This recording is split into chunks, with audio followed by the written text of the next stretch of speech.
तो मैं हूं दिनेश की वोरा। न्यूज टाइम में आपका स्वागत है। आज बड़ी एक अजीब सी खबर आई बिजनेस स्टैंडर्ड के अंदर, कुछ और पेपर्स में भी है।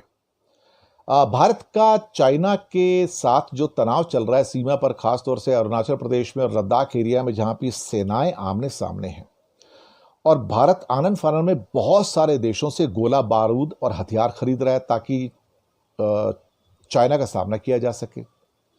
पर एक खबर जो कि ओपनली आज बिजनेस स्टैंडर्ड में भी है और भी पेपर्स में है, उसने लोगों को परेशान भी किया है, हैरान भी किया है।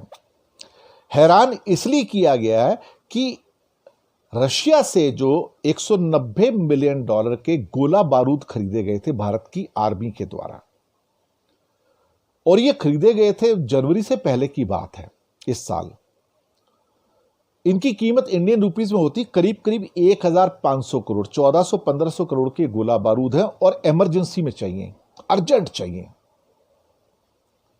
कमाल की बात यह है कि ये अभी तक रशिया से हिंदुस्तान के लिए डिस्पैच नहीं हुए और फरवरी से ये रशिया के वेयर हाउसेस के अंदर पड़े हुए हैं।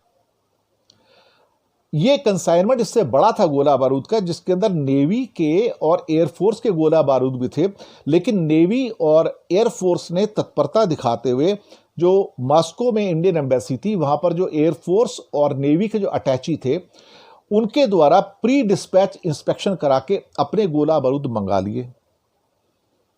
कमाल की बात यह कि जब इनकी बारी आई आर्मी के इंस्पेक्शन करवा के वहां से डिस्पैच कराने की, ये बात है फरवरी मार्च की, तो आर्मी ने यहां से ऑफिसर्स को रशिया जाने की परमिशन नहीं दी, उनकी परमिशन रिफ्यूज कर दी, सैंक्शन नहीं दी।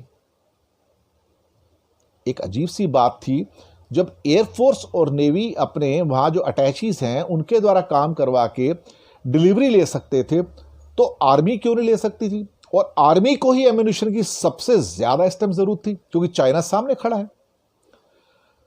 वहां पर बताया गया कि मॉस्को के अंदर एम्बेसी में ब्रिगेडियर रैंक के ऑफिसर थे और उनको इस प्री डिस्पैच ऑर्डर के लिए यूज किया जा सकता था, उनकी सेवाएं ली जा सकती थी, लेकिन आर्मी ने यह नहीं किया। अब इसकी वजह से shortfall of the critical ammunition जो है, उसके बारे में मिनिस्ट्री ऑफ डिफेंस जो है, जो आंगन फानन में कई जगह से इमरजेंसी परचेजेस कर रहा है और जहां से परचेस की हुई उनको छोड़ रहा है। ये बात तो परेशानी वाली है। बिजनेस स्टैंडर्ड ने यह नहीं बताया कि ये किस किस्म के गोला बारूद है, लेकिन इंपॉर्टेंट है। हम इतना ही समझ लीजिए कि ये इंपॉर्टेंट है और देश की सुरक्षा के लिए ये बहुत अहम है। इस मामले में यह पता लगा कि पहले कई लेटर्स रशिया की ओर से, और उनकी जो कंपनी है जो बनाती है ये गोला बारूद, उन्होंने भारत को लिखे, अब भारत के डिफेंस मिनिस्ट्री को लिखे, ऑफिसर्स को लिखे, और उनका कोई असर नहीं हुआ। जुलाई के अंदर भी एक लेटर लिखा गया, उसका भी कोई असर नहीं हुआ। उसके बाद 23 सितंबर को खास तौर से एक बार फिर बहुत important letter ministry of defence को लिखा गया कि आप इसको लीजिए, डिलीवरी लीजिए, और जो आपको इंस्पेक्शन कराना है करा के आप इसको ले लीजिए। उसके बाद भी इनकी ओर से कोई जवाब नहीं आया। 1 अक्टूबर की बात है, अभी 9-10 दिन पहले, कि कहीं ना कहीं वहां भी जो रशियन कंपनी है जो गोला बारूद बनाती है, उन्होंने डिफेंस सेक्रेटरी अजय कुमार को डायरेक्टली लिखा कि issue has not been resolved yet.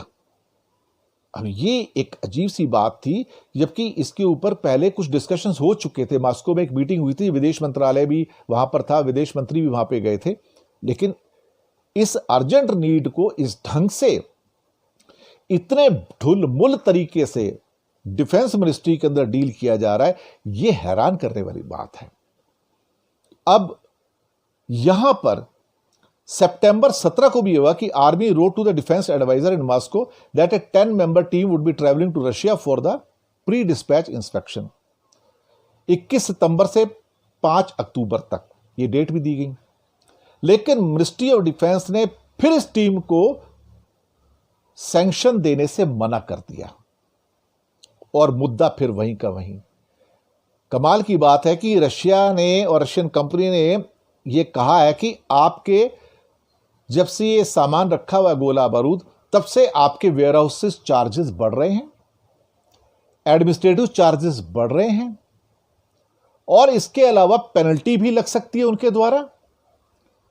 इन सब बातों को ध्यान में रखते हुए मुझे नहीं समझ आता कि अगर 5-7 लोग या 10 लोग भारत से अगर रशिया ट्रैवल करते हैं डिस्पैच के लिए, इंस्पेक्शन के लिए, तो ऐसा कौन सा खर्चा आ गया था उसके अंदर जिसको कि भारत सरकार वहन नहीं कर सकती। दरअसल इसके अंदर गलती मुझे लगता है भारत सरकार की नहीं है, ये डिफेंस मिनिस्ट्री की गलती है। ये ढुलमुल रवैया डिफेंस मिनिस्ट्री अपना रही है। और अब जबकि ये खबर आज सारे पेपरों में आ गई है और खासतौर से बिजनेस स्टैंडर्ड में प्रमुखता से आई है, तो अब कहीं ना कहीं वहां पर भगदड़ बची हुई है कि अब क्या किया जाए, अब अपना चेहरा कैसे बचाया जाए। क्योंकि यहीं पर एयरफोर्स और नेवी बाजी मार गए थे, उन्होंने इंस्पेक्शन करवा के अपने गोला बारूद मंगा लिए और आर्मी के 1400-1500 करोड़ के एम्युनिशंस वहां पड़े हुए हैं। अब पेनल्टी भरनी पड़ेगी, एक्स्ट्रा किराया भरना पड़ेगा, उनके एडमिनिस्ट्रेटिव चार्जेस और देने पड़ेंगे।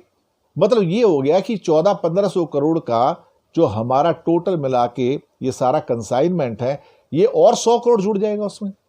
और आप सोचिए, हम कुछ लाख रुपए हम किराए पे खर्च नहीं कर सके उनके मॉस्को जाने पे। सवाल तो उठेंगे इस बात पर, और सवाल उठने भी चाहिए, क्योंकि सवाल देश की सुरक्षा का था। सवाल इस बात का था कि चाइना सामने खड़ा है हमारे सीमा पर और हमारी गोला बारूद की कमी है, आर्मी को अर्जेंट नीड है, और ये 1500 करोड़ का हमारा गोला बारूद रशिया के गोदामों में पड़ा हुआ सड़ रहा है। कोई तो इसकी जवाबदेही देगा, कोई तो इसका जवाबदार होना चाहिए, कोई तो उसका जवाब दे कि हो क्या रहा है। धन्यवाद आपका हमारे साथ बने रहने के लिए।